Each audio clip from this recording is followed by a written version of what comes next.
Hello बच्चों, कैसे हैं आप लोग। आई होप आप सब बहुत अच्छे से होंगे।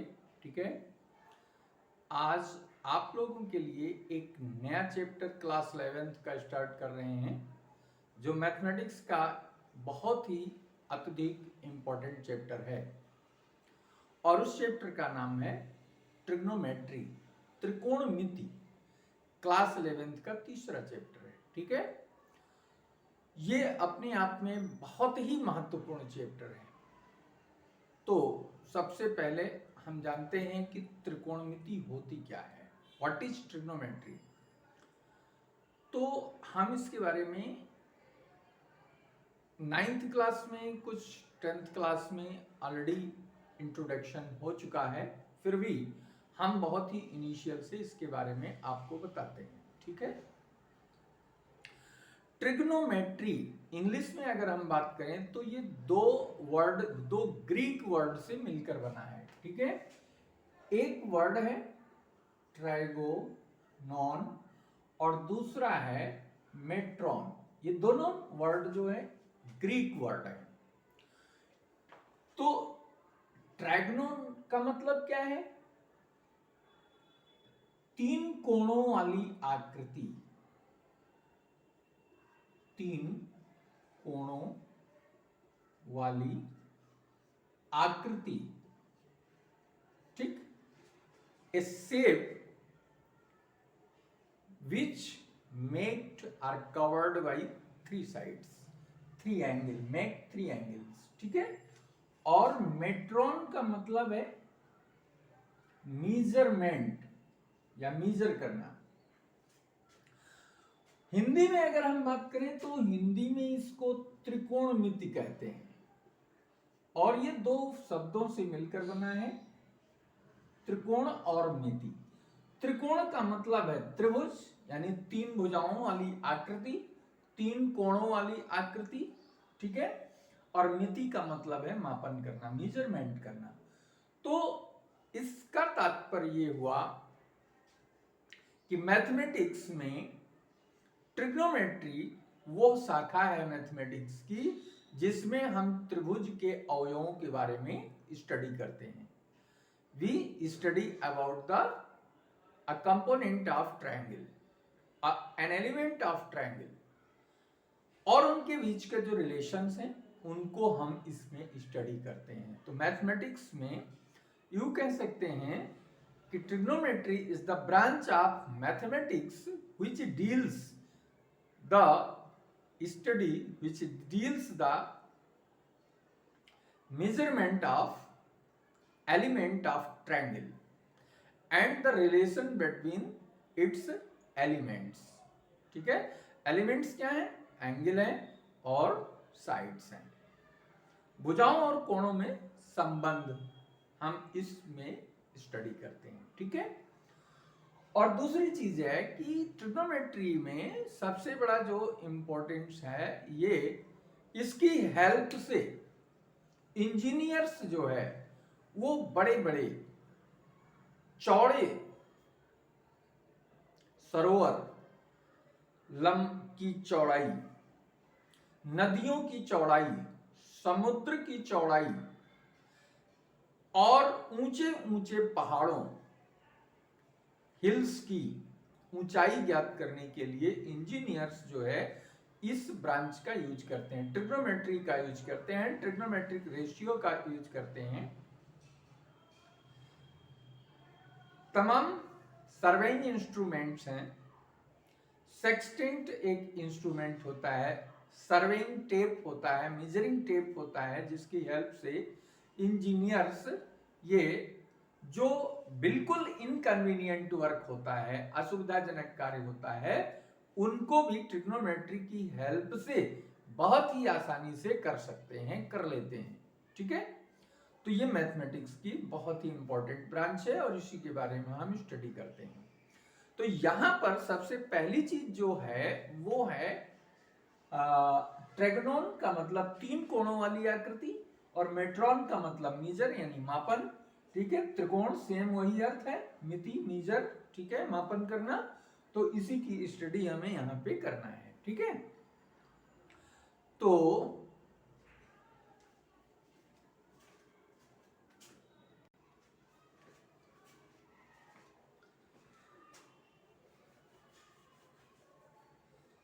तो त्रिकोण त्रिभुज की जब हम बात करते हैं तो पहली चीज हमारे दिमाग में आती है कोण। कोण क्या होता है, एंगल क्या है। तो सबसे पहले हम कोण की बात करते हैं, ठीक है। एंगल क्या है, तो एंगल के बारे में जब हम बात करते हैं तो एंगल एक ऐसा कॉन्सेप्ट है कि जब कोई स्ट्रेट लाइन इस तरीके से होती है जिसका नेचर रिवॉल्विंग है, जो परिक्रमण करने में समर्थ है, तो ये लाइन सपोज कर लीजिए कि ये इनिशियल पोजीशन में है और ये रोटेशन स्टार्ट करती है। जब ये इस तरीके से रोटेशन स्टार्ट करेगी, जब ऐसा रोटेशन स्टार्ट करेगी और रोटेट करने के बाद ये इस पोजीशन में आ जाएगी, तो यहां पर जो मेजरमेंट ये रोटेशन का है, जितना ये रोटेशन कंप्लीट किया है, इस क्वांटिटी को हम लिखते हैं कोण, और इसको थीटा, जो भी ग्रीक वर्ड लेटर है, इस ग्रीक लेटर से इसको डिनोट करते हैं, ठीक है। तो इस तरीके से ये जो है एक अमाउंट ऑफ रोटेशन है, एक क्वांटिटी ऑफ रोटेशन है, ठीक है। यानी घुमाव की मात्रा। जब कोई स्थिर रेखा अपने प्रारंभिक स्थिति से ये परिक्रमण करती है और परिक्रमण करके जो घुमाव उत्पन्न करती है, जो इसका रोटेशन प्राप्त होता है, इस क्वांटिटी को हम कोण कहते हैं, एंगल कहते हैं, ठीक है। ग्रीक लेटर से इसको थीटा से भी डिनोट करते हैं। एक और लेटर है जिसको हम फाई कहते हैं, इससे भी डिनोट करते हैं। और इसमें इंग्लिश के अल्फाबेट्स ABCD का भी यूज करते हैं, PQR का भी यूज करते हैं।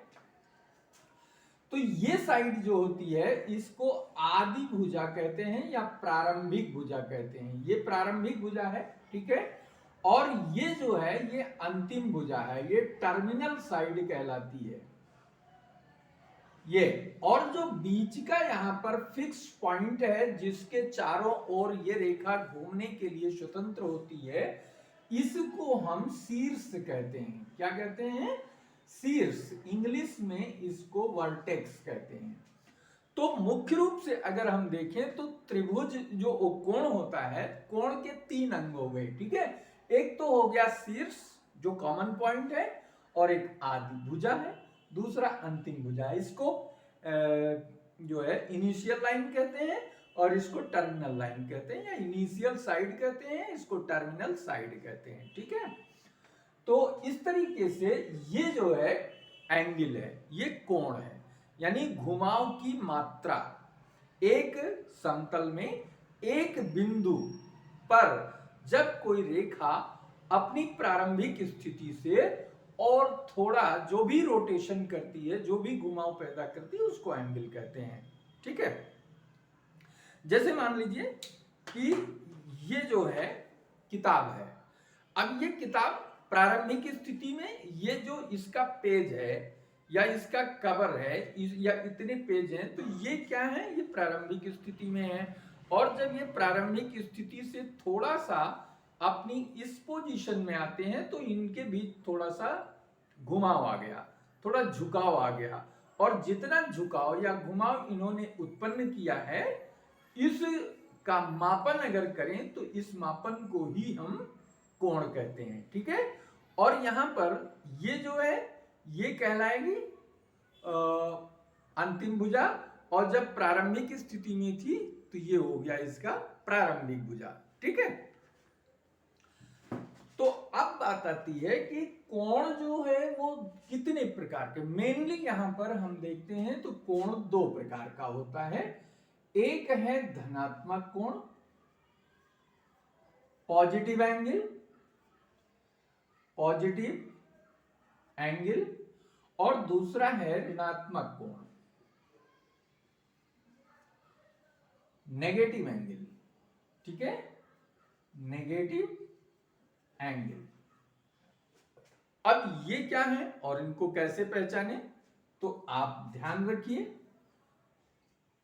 ये इसका प्रारंभिक स्थिति है किसी रेखा की, और ये इसका वर्टेक्स है।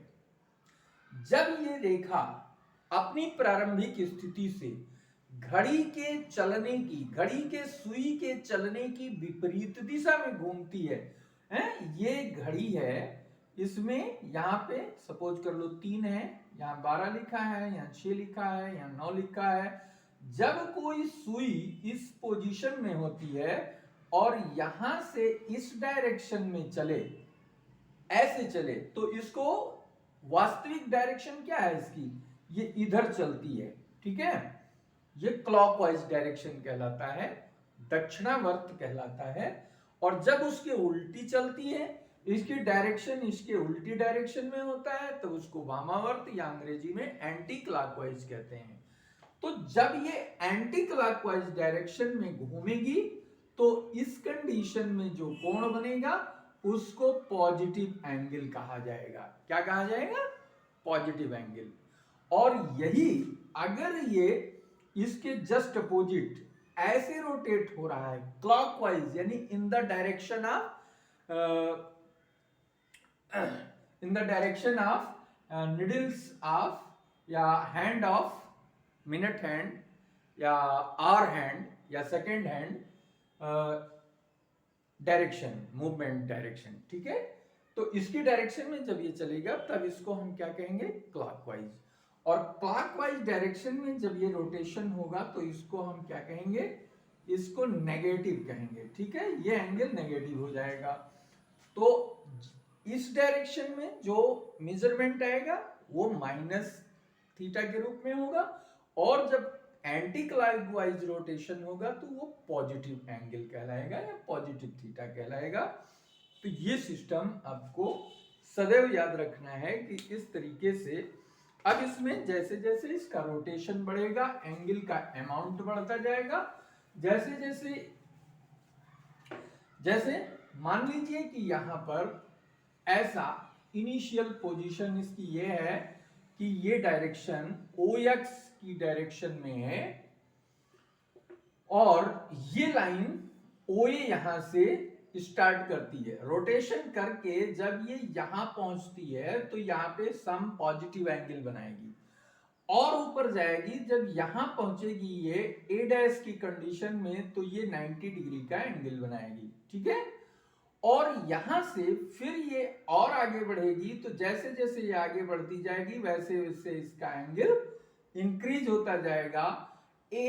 हाफ राउंड, जब ये हाफ राउंड कंप्लीट करेगी तो 180 डिग्री यहां तक कंप्लीट करेगी, और जब ये यहां से रोटेट करके इस पोजीशन पे आके रुक जाएगी तो यहां तक इसने 270 डिग्री एंगल कंप्लीट किया। और वन कंप्लीट रोटेशन जब इसका हो जाएगा तब ये 360 डिग्री कंप्लीट किया। और जब ये रोटेट नहीं कर रही थी, बिल्कुल इनिशियल पोजीशन थी, तो ये 0 डिग्री मेजरमेंट पे थी। तो 0 डिग्री मेजरमेंट से 360 डिग्री तक ये वन कंप्लीट रोटेशन कहलाता है, एक पूरा चक्र, एक परिक्रमण कहलाता है। तो इस तरीके से हमको ये ध्यान में रखना है। और यहीं पर अगर हम बात करें कि ये अगर इस पोजीशन से और ये क्लॉकवाइज चलना शुरू करे, यहां पे आ जाए, तो यहां पे आकर के क्या हो जाएगा? माइनस थीटा बन जाएगा। और पूरा ये यहां तक अगर कंप्लीट कर लेता है तो ये माइनस 90 डिग्री फॉर्म करेगा। यहां तक हाफ राउंड कंप्लीट कर लिया तो ये माइनस 180 डिग्री बना रहा है, और यहां तक आ गया तो माइनस 270 डिग्री बनाएगा। और एक राउंड यहां तक आकर के जब ये कंप्लीट करेगा तो ये माइनस 360 डिग्री का एंगल कंप्लीट करेगा, ठीक है। तो ये प्रोसेस होता है क्लॉकवाइज या एंटी क्लॉकवाइज में नेगेटिव और पॉजिटिव का कंसेप्ट है, ठीक है। तो अब इसमें ये चीज क्लियर हो गई। अब हम एक नए कंसेप्ट की बात करते हैं जिसको हम कहते हैं चतुर्थांश। क्या है नया नाम इसका? चतुर्थांश, क्वाड्रेंट। ये क्या है? क्वाड्रेंट किसे कहते हैं, चतुर्थांश किसे कहते हैं? तो सीधी सी बात आप देख लीजिए कि जब किसी समतल में इन एनी प्लेन हम दो लाइंस ड्रॉ करते हैं। एक line X dash O X O X dash draw करते हैं और दूसरा O Y O Y dash draw करते हैं, और ये दोनों लाइन एक दूसरे से 90 डिग्री का यानी परपेंडिकुलर लाइंस हैं। दो लंबवत रेखाएं किसी समतल में जब हम खींचते हैं बच्चों, तो क्या हो जाता है, पूरा का पूरा समतल 4 इक्वल पार्ट्स में डिवाइड हो जाता है। बराबर बराबर 4 हिस्से यहां हो गए। तो पहला भाग जो बनता है इसको फर्स्ट क्वाड्रेंट कहते हैं, ये फर्स्ट क्वाड्रेंट कहलाता है। और जो दूसरा इधर एंटी क्लॉकवाइज चलते हैं तो एंटी क्लॉकवाइज में ये सेकेंड क्वाड्रेंट कहलाता है। ठीक है, ये पहला चतुर्थांश है, ये दूसरा चतुर्थांश है, और ये तीसरा चतुर्थांश है। ठीक है, और ये चौथा चतुर्थांश है, फोर्थ क्वाड्रेंट। ठीक है, अब देखो ये जो है यहां 0 डिग्री से स्टार्ट होता है। ठीक है, 0 डिग्री से, और यहां पर ये 90 डिग्री बनता है जैसा कि हम बता चुके हैं। ठीक है, और ये 270 डिग्री, नेक्स्ट यहां पे 360 डिग्री। तो पहला जब एंगल 0 से 90 डिग्री के बीच में होता है, थीटा लेस देन 90 होता है, ग्रेटर देन 0 होता है, तब इसको प्रथम चतुर्थांश या फर्स्ट क्वाड्रेंट कहते हैं। ठीक है, अगर इसमें लाई करेगा तो ये प्रथम चतुर्थांश कहलाएगा। और अगर थीटा का मान 180 से ज्यादा है, सॉरी 90 से ज्यादा है, और 180 डिग्री से लेस है, तब इसको द्वितीय चतुर्थांश कहा जाता है, कि जो एंगल है वो दूसरे चतुर्थांश में है। और यहीं पर अगर थीटा 180 डिग्री से ऊपर है और 270 डिग्री से कम है, तो ये थर्ड क्वाड्रेंट में होगा। ठीक है, थर्ड क्वाड्रेंट, तीसरा चतुर्थांश कहलाएगा। और इसी चीज को अगर हम कहें कि ये 360 से कम है और ये 270 से ज्यादा है, तब ये चतुर्थ चतुर्थांश में होगा, चतुर्थ चतुर्थांश। ठीक है, चतुर्थ चतुर्थांश में होगा,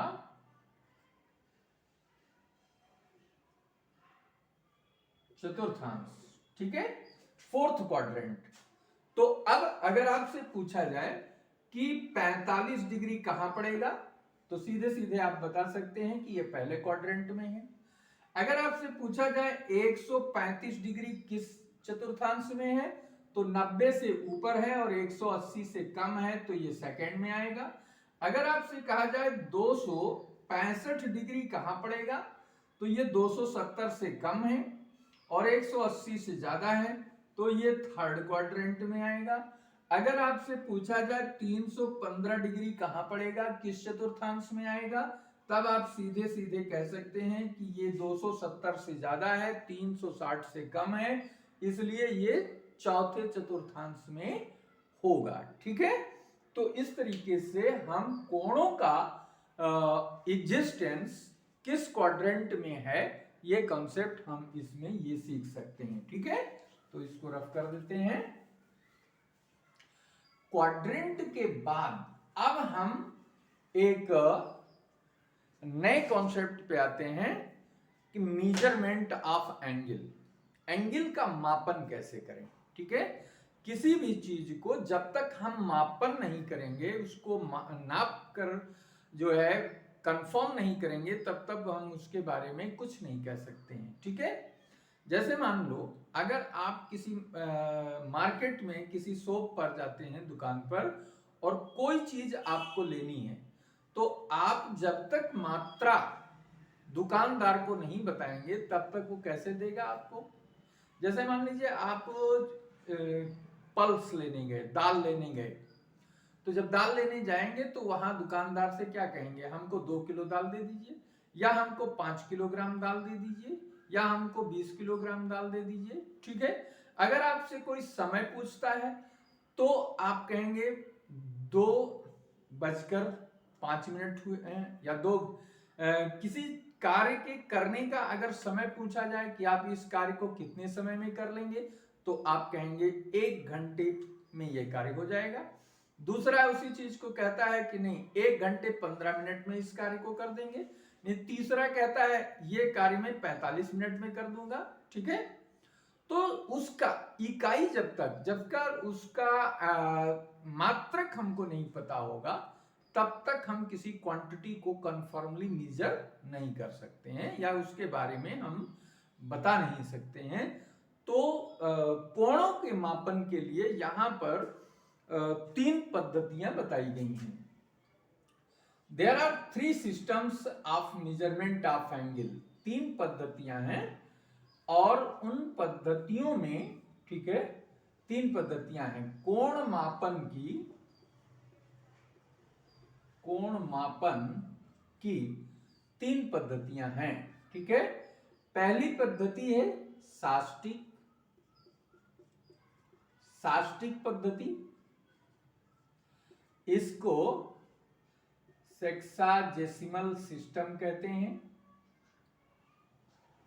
सेक्साजेसिमल सिस्टम कहते हैं, ये ब्रिटिश सिस्टम है। दूसरा क्या है, इसको सतिक सिस्टम कहते हैं, सतिक पद्धति।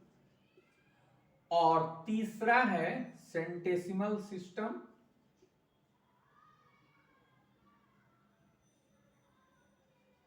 Centesimal system. और तीसरी जो पद्धति है वो है रेडियन और सर्कुलर सिस्टम। वृत्तीय पद्धति इसको कहते हैं, सर्कुलर सिस्टम, वृत्तीय पद्धति। 3 पद्धतियों में कोण को मापा जाता है। ठीक है, 3 पद्धतियां हैं। पहला हो गया साष्टिक, दूसरा सतिक, तीसरा हो गया वृत्तीय पद्धति। अब हम इनमें एक एक करके एक एक पद्धति का अध्ययन करेंगे। ठीक है, तो आइए पहले हम देखते हैं कि साष्टिक पद्धति क्या होती है। साष्टिक पद्धति में देखते हैं कि यहां पे ये बताया गया है कि जब हम 90 डिग्री के कोण को, यहां पे XOY, ठीक है, XOY, ये 90 डिग्री का कोण है, X डैश Y डैश। अब 90 डिग्री के कोण को बराबर 90 पार्ट्स में, इस पूरे समकोण को 90 बराबर भागों में विभाजित कर दीजिए। तो इसमें जो प्रत्येक भाग बनेगा उसका मान होगा 1 डिग्री। यानी एक समकोण को हम बराबर भागों में जब बांटते हैं तो एक समकोण बेसिकली क्या होता है, 90 डिग्री बन जाता है और हर एक हिस्सा 1 डिग्री होता है। ठीक है, तो यह कह सकते हो कि 1 डिग्री बराबर क्या हुआ, 1/90 समकोण। ये मापन है इसका।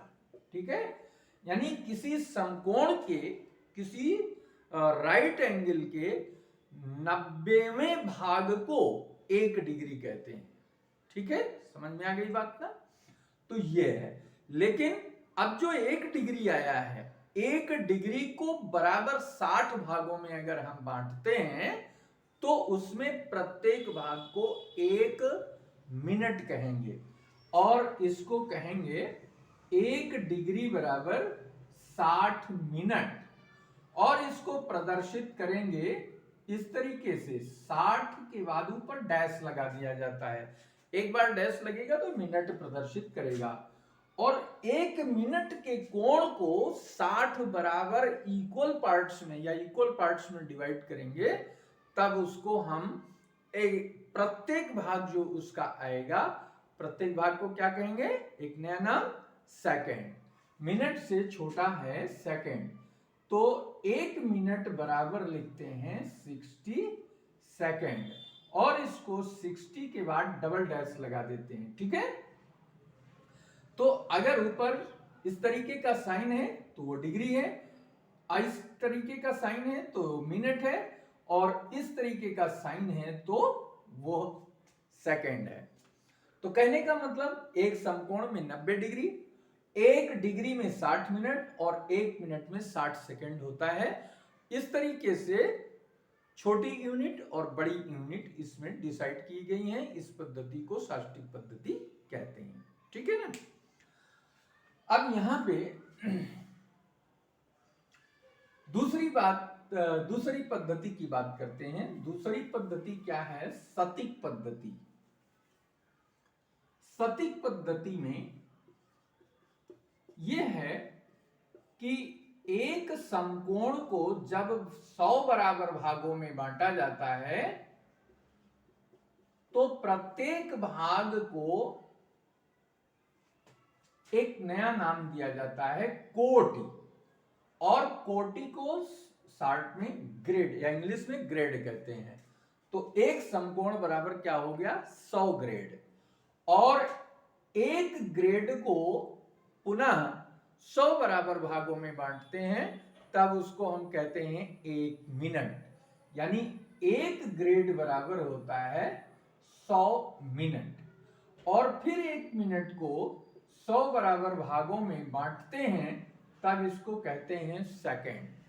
यानी इस तरीके का यहां पर जो डिवीजन सिस्टम है, तो इस ग्रेड पद्धति में जो 1 मिनट है और जो शास्त्रीय पद्धति में 1 मिनट है, वो दोनों बराबर नहीं होते हैं। यानी 1 मिनट शास्त्रीय पद्धति, 1 मिनट शास्त्रीय पद्धति का does not equal to 1 minute सतिक पद्धति। ये दोनों बराबर नहीं हो सकते, कभी भी नहीं। ठीक है। और ठीक इसी तरीके से 1 सेकेंड शास्त्रीय पद्धति का, 1 सेकेंड शास्त्रीय पद्धति का और 1 सेकेंड सतिक पद्धति का, ये दोनों सेम नहीं होते। ठीक है। क्योंकि वो 100 पार्ट्स का है और यहाँ पे 60 पार्ट्स का, 1 डिग्री में 60 पार्ट्स हैं। तो एक पार्ट 1 मिनट शास्त्रीय पद्धति का हुआ और एक ग्रेड को 100 इक्वल पार्ट्स में डिवाइड किया गया, तो एक पार्ट 1 मिनट से सतिक पद्धति का कहलाएगा। तो ये दोनों में डिफरेंस है, ये ऑलवेज आपको याद रखना चाहिए। तो ये सिस्टम है। अब इसके बाद हम तीसरी पद्धति पे आते हैं, और तीसरी पद्धति है वृत्तीय पद्धति, सर्कुलर सिस्टम। वृत्तीय पद्धति, वृत्तीय पद्धति क्या है? तो वृत्तीय पद्धति में यह बताया गया है कि जब किसी वृत्त की कोई त्रिज्या अपने के बराबर चाप तय करती है, यानी त्रिज्या के बराबर चाप की लंबाई है, और उस चाप के द्वारा केंद्र पर जितना कोण अंतरित होता है, उस कोण का मान है 1 रेडियन। ठीक है। जैसे मान लीजिए कि ये एक वृत्त है, केंद्र O है, त्रिज्या R है। अगर ये प्रारंभिक स्थिति है और ये अपनी त्रिज्या के बराबर रोटेशन करके एक सेक्टर बनाती है, ठीक है, एक वृत्तखंड बनाया, तो इसको मान लो कि ये B पॉइंट है और ये त्रिज्या R है और ये भी त्रिज्या R के बराबर चाप है। तो इस चाप के द्वारा जो कोण केंद्र पर बनेगा उसका मान होगा कोण, ये सूत्र है, कोण बराबर चाप बटे त्रिज्या। ठीक है।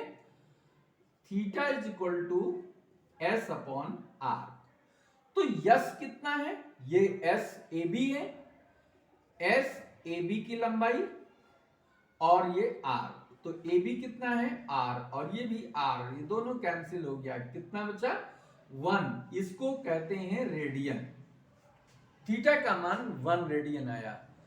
तो डिग्री को 1 डिग्री को इस तरीके से रिप्रेजेंट करते हैं और 1 रेडियन को इससे रिप्रेजेंट करते हैं। इसको सिंपली 1 रेडियन भी लिख सकते हैं।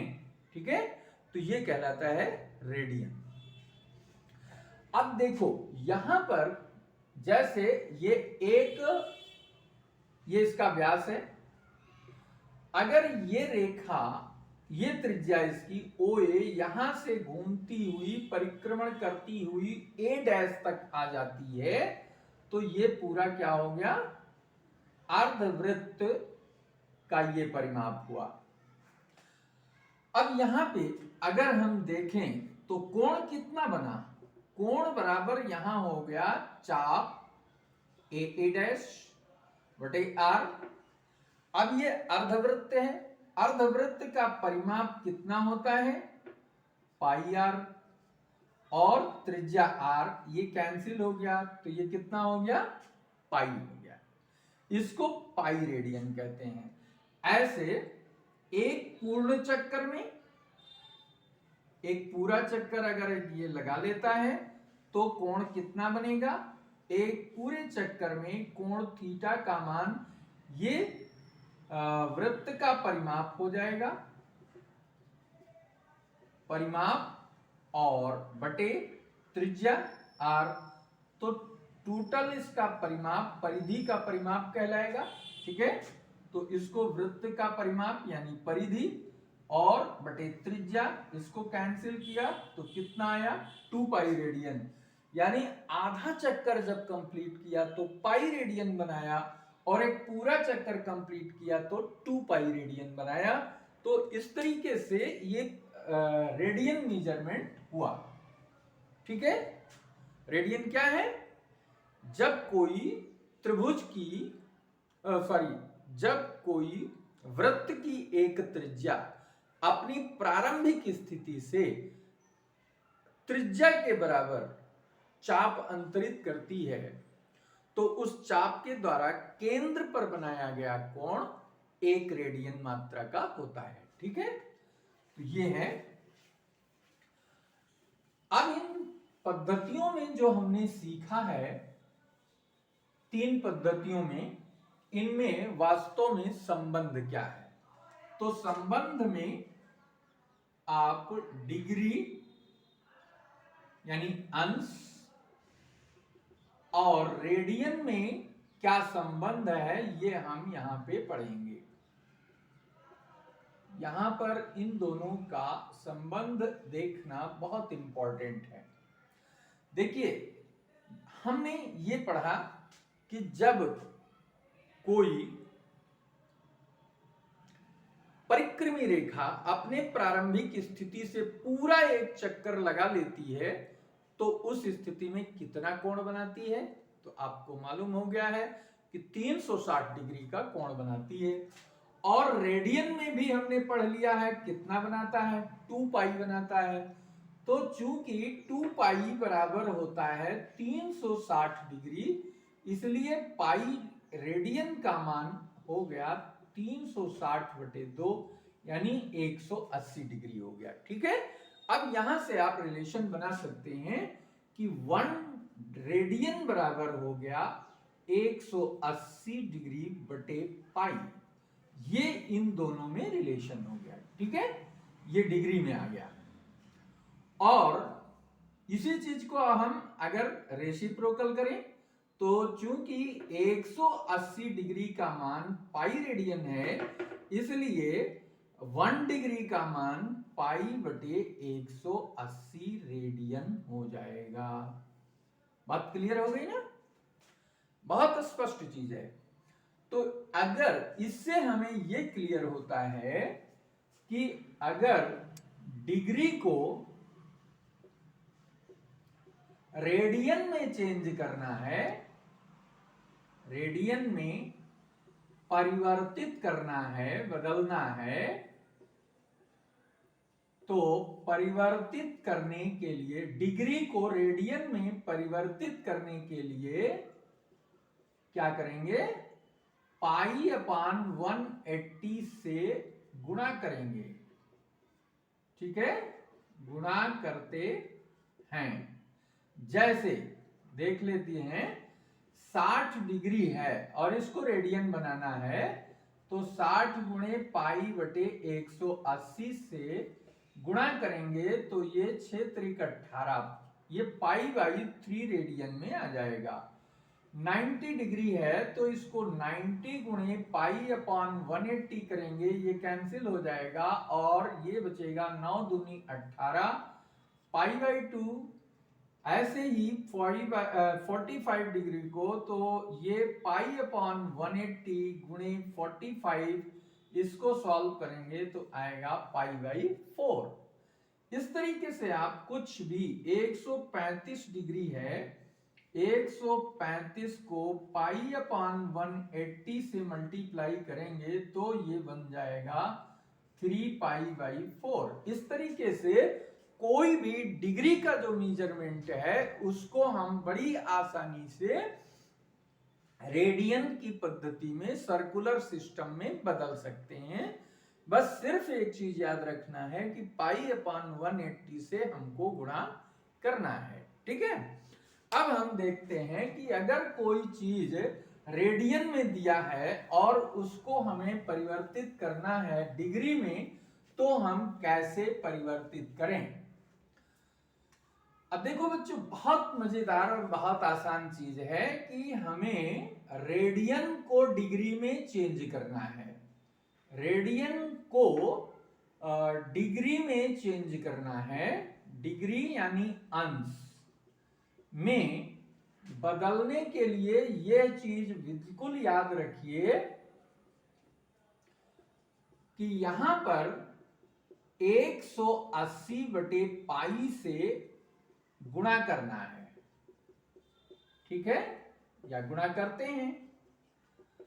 अब इसको कैसे करें, एग्जाम्पल देख लेते हैं। एग्जाम्पल देख लेते हैं तो ये जैसे मान लो कि पाई बटे 180 है, इसको हमें डिग्री में बदलना है तो हम क्या करेंगे, 180 बटे पाई से गुणा कर देंगे तो ये कितना हो गया, 1 डिग्री आ गया, ठीक है। या हमारे पास पाई बाई 3 है तो इसको हमें बदलना है डिग्री में, तो पाई बाई 3 को 180 अपॉन पाई से गुणा कर दो तो ये कैंसिल हो गया, ये 0 कैंसिल हो गया, 6 डिग्री आ गया, ठीक है, सॉरी 60 डिग्री, तो पाई बाई 3 को, ठीक है, तो ये कटेगा नहीं, ये हो गया 3 से काटेंगे, 3 6 18, 180 कट जाएगा, 60 डिग्री आ जाएगा, ठीक है। अब इसको इतना लंबा ना करके और सरल तरीके से कैसे कर सकते हैं, तो सरल तरीके से करने का बहुत ही सिंपल तरीका है कि हमने पढ़ा हुआ है pi is equal to 180 degree होता है, तो सीधे सीधे पाई के जगह पे 180 अगर रख देते हैं तो बहुत आसानी से सॉल्व हो जाएगा। जैसे पाई बाई 6 है तो पाई की जगह पे 180 डिग्री रखा, 6 से डिवाइड कर दिया तो ये 30 डिग्री हो गया। पाई बाई 4 है, इसको अगर हम कन्वर्ट करते हैं तो ये 4 से डिवाइड करेंगे तो ये 45 डिग्री हो गया है। पाई बाई 2 अगर है तो 180 बाई 2 करेंगे, सीधे सीधे ये 90 डिग्री में आ जाएगा। 2 पाई बाई 3 अगर रेडियन में है तो ये 2 इंटू 180 अपॉन 3 करोगे तो ये 3 से कैंसिल, 60 दूना 120 डिग्री आ जाएगा। इस तरीके से आप अपने अनुसार चेंज कर सकते हैं। जो कोई भी प्रश्न में आपको जो है रेडियन में अगर मेजरमेंट दिया हुआ है तो इजी वे में आप इसको डिग्री में चेंज कर सकते हो। सेम प्रोसेस आपका ग्रेड सिस्टम में भी है, उसमें भी इसी तरीके का कन्वर्जन कर सकते हैं। यूनिट को याद रखना है कि ये कैसे और कितना होता है। जैसे मान लीजिए ग्रेड में हम क्या बताते हैं कि 90 डिग्री जो है वो किसके बराबर होता है, 100 ग्रेड के बराबर होता है। ग्रेड का ग्रेड और डिग्री का रिलेशन है, यहाँ पे डिग्री का रिलेशन यहाँ पे हम देखते हैं। तो 1 डिग्री को क्या लिख सकते हैं, 100/90 ग्रेड, यानी 1 डिग्री की वैल्यू 10/9 ग्रेड के इक्वल होती है। ये सिंपल हो गया। Otherwise 100 grade is equal to 90 degree, इस तरीके से लिख लो तो एक ग्रेड बनाने के लिए इसको जस्ट उल्टा हो जाएगा, 9/10 डिग्री हो जाएगा। ठीक है, तो अगर कोई ग्रेड में वैल्यू दे रखी है उसको डिग्री में चेंज करना है तो 9/10 से मल्टीप्लाई कर दो, बड़ी इजी वे में उसका आंसर आ जाएगा। कोई वैल्यू डिग्री में है उसको ग्रेड में बदल देना है तो 10/9 से उसको मल्टीप्लाई कर दो तो ग्रेड में चेंज हो जाएगा। तो यही तरीके हैं जिनके आधार पर आपको क्वेश्चन करने हैं। ठीक है, और एक तरीका हम आपको एक चीज ये बताते हैं कि जैसे कोई कोण इस तरीके का दिया गया है कि जैसे हमारे पास है 40 मिनट 30 मिनट 40 डिग्री 30 मिनट और 20 सेकेंड। अब इसको फुली अगर हमें चेंज करना है, किसमें, डिग्री में चेंज करना है, तो इसको डिग्री में बदलो। डिग्री में बदलो अगर ऐसा दे रखा है तो हम सिंपली क्या करेंगे, 40 degree plus 30 minute plus 20 second, ये वैल्यू हो जाएगी हमारी 40 मिनट 40 डिग्री प्लस 30 मिनट। अब मिनट को डिग्री में चेंज करेंगे। ठीक है, तो एक मिनट में कितने डिग्री होती है, 1/60, तो इसको 60 से डिवाइड करके डिग्री बना दिया। ये 20 सेकेंड है। अब सेकेंड को हमें डिग्री में लाना है तो हम क्या करेंगे, क्योंकि 1 मिनट बराबर 60 सेकेंड होता है और 1 डिग्री बराबर 60 मिनट होता है, तो 1 सेकेंड बराबर क्या हो जाएगा, 1 सेकेंड बराबर हो जाएगा 1/60 गुणे 60। इस तरीके से इसको डिग्री में चेंज कर देंगे। तो यहाँ पे देखिए 40 डिग्री यहाँ पे हो जाएगा 60 गुणे 60, ये इससे कैंसिल हो गया, ये इससे कैंसिल हो गया, 2 से काट दो, 2 3 6 हो गया। 40 डिग्री प्लस 3/6 को 1/2 लिख सकते हैं और 6 3 18 180 हो जाएगा। इसको सॉल्व करने के लिए चूंकि इसके बटे में कुछ नहीं है तो 1 बना दो और इनका लघुत्तम यानी एलसीएम ले लो, 180 डिग्री हो गया तो 40 और 180 का मल्टीप्लाई हो गया, 18 चौक 72, 7200 हो गया, 1 हो गया। यहाँ पे आ जाएगा, 2 से इसको मल्टीप्लाई करेंगे, डिवाइड करेंगे, 90 हो गया प्लस 1 आ गया। ठीक है, इसको सिंप्लीफिकेशन आप जानते हैं कैसे किया जाता है। और अब इनको 72 यानी 91, तो 91/180 ये जो वैल्यू आई है ये किस में है, ये कंप्लीटली डिग्री में आई है। डेसिमल में निकालना है, डिवाइड कर लो, डिवाइड करने के बाद जो वैल्यू आएगी वो डेसिमल में आ जाएगी। तो इस तरीके से बहुत सारे क्वेश्चन आपको आपकी एक्सरसाइज में मिलेंगे और भी कुछ वर्ड प्रॉब्लम्स होंगी जिनको समझ करके इन जो बताए हुए कॉन्सेप्ट हैं उनको यूज करके आपको एक्सरसाइज करनी है।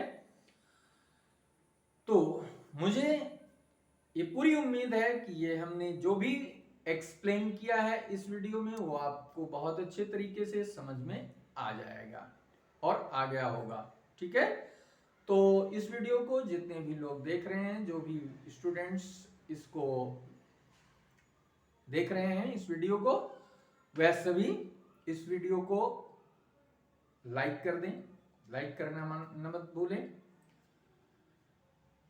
सर्किल जो भी आपका फ्रेंड सर्किल है उन फ्रेंड सर्किल्स में उसको शेयर कर दीजिए। अगर आपको लगता है कि कोई फ्रेंड ऐसा है जिसको इसकी आवश्यकता है तो उसको शेयर करके, और जो नए व्यूअर्स हैं, जो नए लोग इसको देख रहे हैं और अभी तक इस चैनल को सब्सक्राइब नहीं किया है वो इस चैनल को सब्सक्राइब कर दें और बेल आइकन दबा दें जिससे सारे नए वीडियो के नोटिफिकेशन आपको मिलते रहें। ठीक है, तो इसके बाद फिर हम एक्सरसाइज पहली जो आपकी बुक की है बालाजी पब्लिकेशन की, उससे सॉल्व करने के लिए हम फिर दूसरा वीडियो इसके बाद लेकर के आएंगे और फिर उसी वीडियो में आपसे मुलाकात होगी। ठीक है, थैंक यू वेरी मच।